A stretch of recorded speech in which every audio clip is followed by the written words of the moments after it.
Hey guys, ഒരു long വീഡിയോയിലേക്ക് എല്ലാവർക്കും സ്വാഗതം. ഞങ്ങൾ ഇന്ന് ബാൽച്ചേട്ടൻ ലീവിന് വന്നിട്ട് ഇപ്പോൾ കുറച്ച് ദിവസമായി. അതുകൊണ്ട് തന്നെ ഞങ്ങൾ തെക്ക് വീട്ടിൽ, അതായത് എൻ്റെ വല്യമ്മ വീട്ടിൽ പോയിട്ടില്ല. അങ്ങനെ പോകാമെന്നും പറഞ്ഞ് ഞങ്ങൾ ഇറങ്ങിയതാണ് കേട്ടോ. കരുനാഗപ്പള്ളി വെള്ളനാതുരുത്ത് എന്ന് പറയുന്ന സ്ഥലത്താണ് എൻ്റെ വല്യമ്മ വീട് എന്നുള്ളത് ഞാൻ ചില വീഡിയോയിലൊക്കെ പറഞ്ഞിട്ടുണ്ട്. അങ്ങോട്ടാണ് ഞങ്ങൾ പോകുന്നത്. കാണാൻ അടിപൊളിയായിട്ടുള്ള സ്ഥലമാണ് കേട്ടോ. ഞങ്ങൾ ചെന്നപ്പോഴേക്കും അവർ ഞണ്ടൊക്കെ വാങ്ങി വെച്ചിട്ടുണ്ടായിരുന്നു ഞങ്ങൾക്ക് വേണ്ടി. അത് കണ്ടപ്പോൾ തന്നെ വല്ലാത്തൊരു സന്തോഷമാണ്. കുറേ നാളായി കഴിച്ചിട്ടൊക്കെ. നേരെ ചെന്ന് നോക്കിയത് ഞങ്ങളുടെ അക്കയുടെ കോഴി ഫാമിലേക്കാണ്. ഫാമൊന്നും അല്ല, ചെറിയ രീതിയിൽ കുറച്ച് കോഴിയൊക്കെ വളർത്തുന്നുണ്ട്. അതിൻ്റെ മുട്ടയൊക്കെ എടുത്തുകൊണ്ടിരിക്കുമായിരുന്നു ഞങ്ങൾ ചെന്നപ്പോഴേക്കും.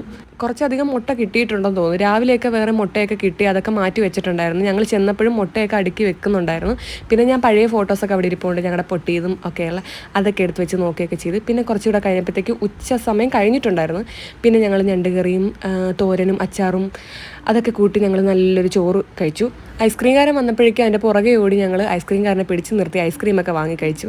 ബാൽച്ചേട്ടൻ എന്താണെന്നറിയത്തില്ല, ഈ ഒരു സ്ഥലത്തിന് ഭയങ്കര ഒരു ഇഷ്ടമാണ്. ഇവിടെ വന്ന് നിൽക്കാനും ഒക്കെ ഇഷ്ടമാണ്. അങ്ങനെ ഞങ്ങൾ ഇരിക്കുകയാണ്. ഞാൻ പറഞ്ഞത് എനിക്ക് മാങ്ങ അച്ചാർ ഇഷ്ടപ്പെട്ട് മാങ്ങ വേണം എന്ന് പറഞ്ഞപ്പോഴേക്കും ഒക്കെ ഓടിപ്പോയി മാങ്ങ അച്ചാർ ഇടാൻ വേണ്ടിയിട്ട് അതൊക്കെ അരിഞ്ഞു വെച്ചു. അതിനുശേഷം ഞങ്ങൾ നേരെ ബീച്ചിലോട്ടാണ് പോയത്. ബീച്ചിന് അടുത്തായതുകൊണ്ട് തന്നെ നമുക്ക് നടന്നു പോകാനുള്ള ദൂരമേ ഉള്ളൂ. അതുകൊണ്ട് ഞങ്ങൾ അങ്ങ് നടന്ന് ചെന്നപ്പോഴേക്കും കുറേ അധികം ആൾക്കാരുണ്ടായിരുന്നു. നമുക്ക് അഴീക്ക ബീച്ചിനേക്കാളും കൂടുതൽ ആൾക്കാർ എനിക്ക് തോന്നുന്നു ഇപ്പോൾ വരുന്നത് വെള്ളനാതുരുത്ത് ബീച്ചിൽ തന്നെയാണ്. അവിടെ പോയി കുറച്ച് നേരമൊക്കെ ഇരുന്ന് കുറേ ആൾക്കാരെയൊക്കെ കണ്ടു. അവിടെ കുറേ കടകളൊക്കെ ഉണ്ടല്ലോ, ഞാൻ നേരത്തെ ഒരു വീഡിയോയ്ക്ക് എത്തിയിട്ടുണ്ടായിരുന്നു. ഇപ്പം മിക്കവാറും കടകളും കാര്യങ്ങളൊക്കെ ഇപ്പോൾ ഉണ്ട്, നേരത്തെ പോലെ അല്ല. അതുകൊണ്ട് നമുക്ക് വേണ്ടുന്ന സാധനങ്ങളൊക്കെ വാങ്ങിച്ച് കഴിക്കാനൊക്കെ പറ്റും. പിന്നെ നമ്മുടെ ലക്കിക്കൂട്ടൻ അങ്ങോട്ടും ഇങ്ങോട്ടും ഓടുകയും മണ്ണുവാരി എറിയുകയും എൻ്റെ വായിരിക്കുന്ന ചീത്ത മുഴുവൻ കേൾക്കുകയും ഒക്കെ ആയിരുന്നു. അങ്ങനെ ഇരിക്കെ ഞാൻ ചെറിയ ചെറിയ വീഡിയോ ഒക്കെ എടുത്തു വെച്ചിട്ടുണ്ടായിരുന്നു ലക്കിയുടേത്. ഇടയ്ക്കിടയ്ക്ക് കാണാമല്ലോ. പിന്നെ ലക്കിക്കുട്ടൻ്റെ കുറച്ച് ഫ്രണ്ട്സിനെയൊക്കെ നേരത്തെ കണ്ടിട്ടുണ്ടായിരുന്നു. ഞങ്ങൾ കുറേ നേരം അവരെയൊക്കെ നോക്കി നിന്നു. ഭയങ്കര കളിയാണ് പിള്ളേരെല്ലാം.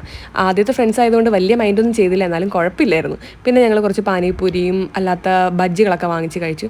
അപ്പം നമ്മൾ നേരെ വന്ന് വീട്ടിൽ കയറുമ്പോണ്ടടാ നമ്മുടെ ബാക്കി ഇരുന്ന ഞണ്ടുകളൊക്കെ ഇറങ്ങി അങ്ങോട്ട് നടക്കുകയായിരുന്നു. നടന്നത് കുഴഞ്ഞെന്ന് തോന്നുന്നു. വീട്ടിൽ ആരെയും കാണാത്തതുകൊണ്ടായിരിക്കണം കുറച്ച് സമയം അത് മാറിയിരുന്നു കുറേ നേരം അവിടെ. ഞങ്ങൾ ചെന്നപ്പോഴേക്കും പിന്നെ അത് ഇഴയാൻ തുടങ്ങി. എനിക്കങ്ങ് പേടിയായിട്ട് വയ്യായിരുന്നു. പക്ഷെ അതിൻ്റെ വലിയ കാര്യങ്ങളൊക്കെ കെട്ടി വെച്ചതുകൊണ്ട് തന്നെ നമുക്ക് വേറെ പ്രശ്നങ്ങളൊന്നുമില്ല. എന്നാലും അത് കാണുമ്പോൾ ഒരു വല്ലാത്തൊരു പേടി. പിന്നെ നമ്മൾ ആ നടന്നുപോയ ഞണ്ടിനെ തട്ടി പാത്രത്തിലാക്കി കറിയാക്കി പ്ലേറ്റിലാക്കി കഴിക്കുകയും ചെയ്തു. അപ്പോൾ ഇത്രയേ ഉള്ളൂ നമ്മുടെ വീഡിയോ. ബായ്.